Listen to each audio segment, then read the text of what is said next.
Entendernos, sé que estamos sobrepasaditos de tiempo, pero queríamos escuchar tu mirada para analizar básicamente la primera semana prácticamente de Silvina Batakis al frente del Ministerio de Economía. ¿Cómo te va, Rubén? Buen día.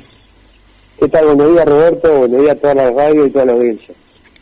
Queríamos saber, recién justamente estábamos recordando lo que charlamos la semana pasada, en donde vos decías, y no sé si está dado el marco, el contexto para cambiar a Martín Guzmán, y cómo terminó la historia, de forma increíble, de forma insólita, termina renunciando de manera totalmente sorpresiva a Martín Guzmán ese mismo sábado. Y decíamos, así de ciclotímica es la política económica argentina, ¿no?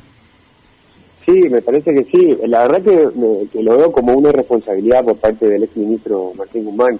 Irse de esa forma, yo creo que se podría haber ido por la puerta grande y se fue por el fondo, ¿no? Pará, ¿hay un doble sentido ahí? ¿Hay un doble sentido? Sí, ¿Se fue por el fondo, por el fondo monetario? Bueno, tomalo así. Lo dejo ahí para que vos lo analices. Pensé que me ibas a decir como la filósofa Karina Jelinek. Lo dejo a tu criterio.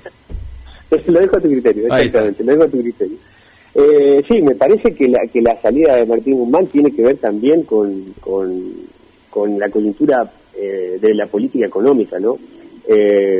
Si bien uno puede decir, bueno, que en la etapa anterior requería de una mirada más ortodoxa, que fue la que llevó adelante Martín Guzmán en la negociación con los bonistas privados, en la negociación con el Fondo Monetario Internacional, creo que hubo un desgaste y creo que ya estaba agotado su mirada, ¿no? Y creo que en esta nueva etapa necesitaba de una mirada más heterodoxa. Recordemos que una mirada más heterodoxa que pueda observar mucho más la economía real y no tanto la financiera, que si bien tiene un impacto sobre la real, creo que hoy tenemos un gran problema y que tiene que ver con el tema inflacionario, digamos.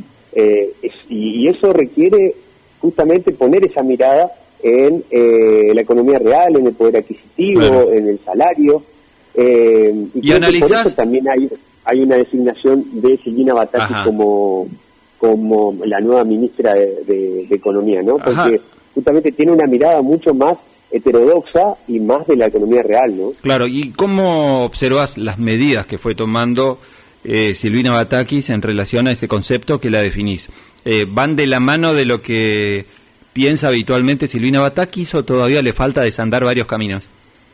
No, me parece que hay varios desafíos, Roberto. Me parece que primero que todo, fíjate que antes de que se vaya Martín Guzmán ya hubo unas movidas en cuanto al mercado financiero. Se ve que ya se iban adelantando a lo que iba a suceder, digamos, al final del exministro. Y creo que fueron operando todo el tiempo para una devaluación, por ejemplo. Entonces creo que hay que desandar sobre eso. Hoy tenemos un problema, como te decía, el problema inflacionario, pero también tenemos un problema de reservas internacionales, y también tenemos un problema energético, digamos, ¿no? Entonces creo que la nueva ministra está enfocada en algo clave y que lo venimos repitiendo hace mucho tiempo, Roberto, que tiene que ver con la especulación. Creo que hoy necesitamos sí o sí un programa económico de mediano y largo plazo que permita reducir esas expectativas, que son justamente las expectativas las que se están moviendo todo el tiempo el proceso, o sea, los números de la inflación. Yo la escuché atentamente la otra vez en un programa, y ella lo que planteaba es algunas cuestiones. Por ejemplo, dio algunos mensajes o gestos hacia el sector empresario diciendo que necesitamos que los empresarios planifiquen. Y por otro lado también planteó o observó respecto a el trabajador y la trabajadora. Nosotros necesitamos que el consumo sea el motor del crecimiento. Entonces creo que esas dos cuestiones tienen que ir de la mano. Ahora, tienen que ir de la mano y tienen que conjugarse en un programa económico de mediano y largo plazo. ¿Y lo tenemos a ese programa? ¿Pensás que justamente Batakis va a desarrollar ese programa económico a mediano y largo plazo? Yo creo que sí, y que debe hacerlo.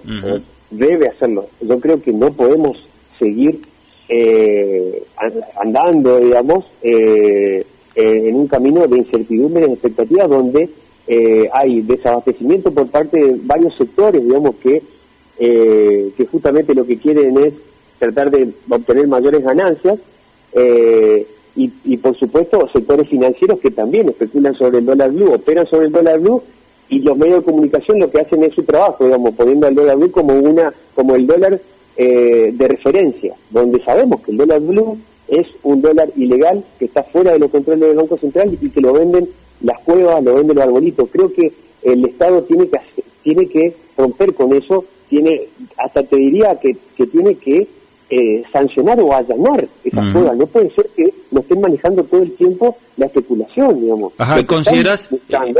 Lo que están buscando es una devaluación, Roberto. Ajá, justo eso te iba a preguntar, sí. Si pensás que los poderes económicos están operando para que haya una devaluación y así beneficiar a sus propios intereses, ¿no?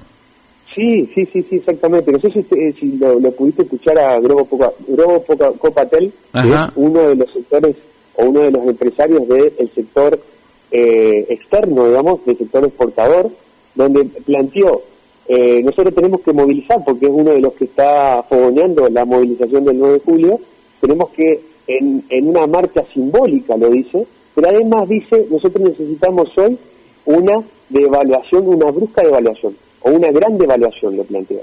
Entonces, fíjate, a viva voz lo están planteando. Nosotros lo hemos escuchado en su momento a Brown, que es uno de los empresarios de una de las cadenas más grandes de la Argentina, que es la Anónima, decir también que hace contra la inflación, remarcamos precios todos los días. Entonces, fíjate los sectores, ¿no?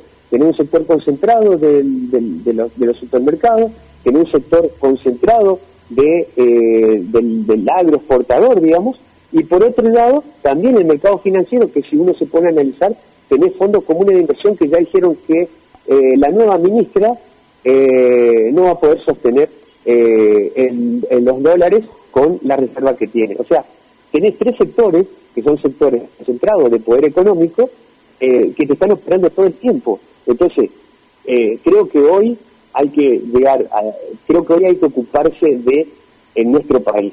Hay una crisis mundial, ¿no? Esto tampoco no podemos, esquivarle. Pero nosotros hoy tenemos que ocuparnos de nuestro país, sentarnos en la mesa a todos los sectores, estamos hablando de empresarios, sindicatos, organizaciones sociales, movimientos sociales, y el Estado como el organizador de ese programa, establecer ese programa con esos sectores y, por supuesto, andar de aquí en adelante en un sendero más sostenible. No podemos seguir viviendo en la incertidumbre y sobre todo con golpes de mercado o con debilitamiento del gobierno nacional provocados por estos sectores, Roberto.